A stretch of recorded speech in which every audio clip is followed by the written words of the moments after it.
Good day, this is Leadership TV News. I am Cynthia Onwado. President Bola Tinubu has condemned the heinous abduction and involving vulnerable victims, internally displaced persons in Borno State and students in Kaduna State. The president, in a statement by his spokesman Ajurin Gilali, directed the security and intelligence agencies to immediately rescue the victims and ensure that justice is served to the perpetrators of this abominable act. I have received briefing from security chiefs on the two incidents and I am confident that the victims will be rescued, Tinubu said. The president sympathized with the families of the victims, ensuring them that they would soon be united with their loved ones. And now students in Imo State on Friday took to the streets in protest against high cost of living, high school fees, poor education, infrastructure deficit, and shortfall in educational facilities. The students appealed to the federal and state governments to end intimidation, insistent hike in their fees, and undue extortion through the sale of handouts and textbooks. The protesters comprised of students from the Federal University of Technology, Owerri, Imo State, the Imo State University, Owerri, Alvanikoku, in Federal University of Education, Owerri, Federal Polytechnic, Nekede, Owerri, and Imo State University of Agriculture and Environmental Sciences, Umagwo or Haji. The students, who also lamented high cost of living, accommodation fees, and hardship in Imo State, urged the government to make and effectively implement good education and people-oriented policies to cushion suffering, hunger, and poverty.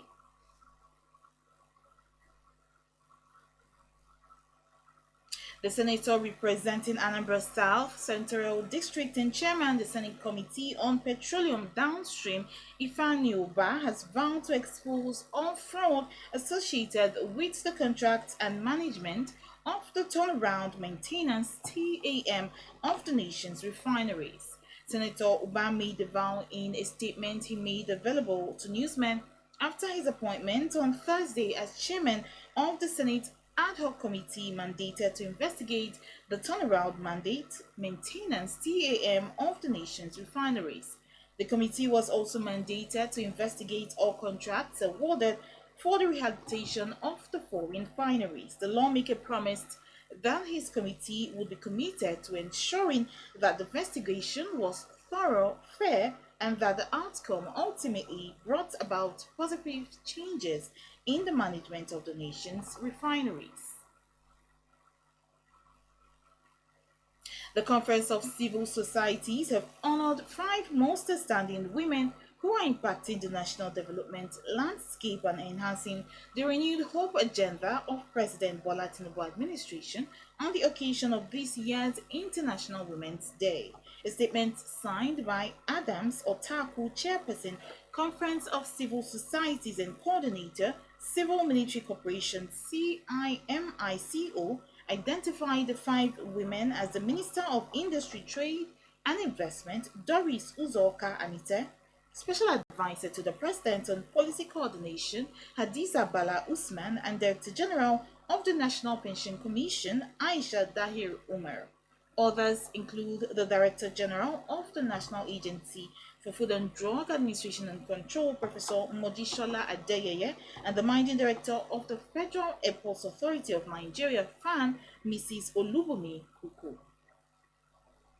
Moving on now, the United Nations Children Fund, UNICEF, has donated medical supplies worth $290,000 to the Yobe State government over recent outbreaks of meningitis in the state. The UNICEF Health Manager, Borno Field Office, Dr. Clement Adams, disclosed this during the handing over of the facilities. According to him, I want to use this opportunity to tell you that we are here to support the Yobe State government to ensure availability of necessary health facilities in the state. The items include build suction neonatal forceps 140 mm, forceps dressing 250 mm, stainless steel bowl to 600 ml, bulb light exam, mobile LED, scalpel handle, Sifgomano, Meta Adult, surgical instrument delivery, and other items. The Central Bank of Nigeria (CBN) has reported an increase in foreign exchange inflow into the economy in February 2024, with increments in remittance payments by Nigerians overseas and purchases of naira assets by foreign portfolio investors. A press release issued by the Apex Bank's acting director of corporate communications, Mrs. Hakama Ali, said.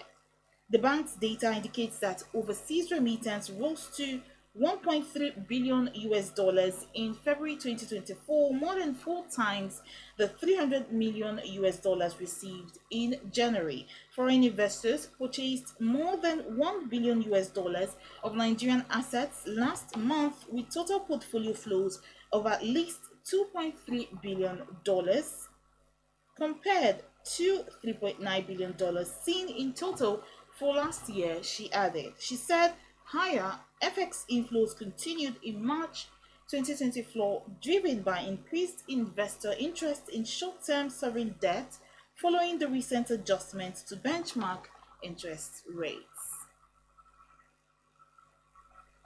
And now to some entertainment news. Controversial street hop musician Portable has credited rapper Olamide for his success. Portable expressed gratitude to Olamide on TikTok while acknowledging him for turning his life around. Reflecting on his journey from the streets to prominence, Portable recounted how he used to perform for just 200 naira at events before the rapper's intervention. He said, I would have still been on the streets if not for Olamide. I went to London to collaborate with the best rapper in the UK, and it's all thanks to Olamide. He told me that I was going to make it even when nobody believed in me, and I have made it bigger than I ever thought. Olamide is a boss, and I respect him so much. He sponsored me without asking for anything in return. Olamide is the only guy in the music industry that showed me love. Olamide paved the way for me, and God used him to bless me.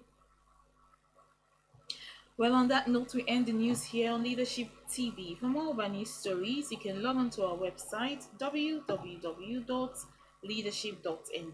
Many thanks for watching. Thank you for watching.